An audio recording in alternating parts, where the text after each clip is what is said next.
You've got a microwave door that needs to be replaced due to broken parts or discoloration.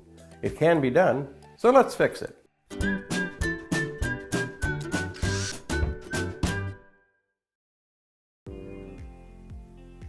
No matter what make of microwave you have, the first step is to remove the power.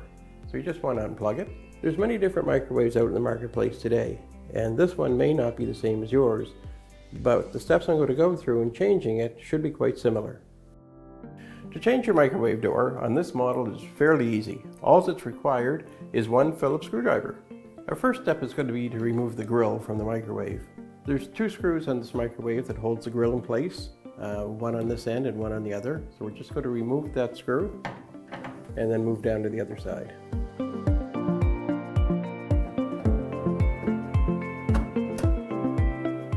So with those screws removed, we're just going to tip our grill forward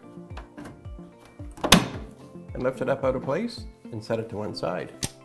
So now that the grill's out of the way, we're just going to open the door as wide as we can, and I'm going to show you the two hinge points. And here you can see the upper hinge. Now in this microwave, the door is quite easy to be removed and reinstalled, as it basically lifts off of those hinge pins. On some models, there's actually screws and brackets just like a door would have that you would have to unscrew and remove.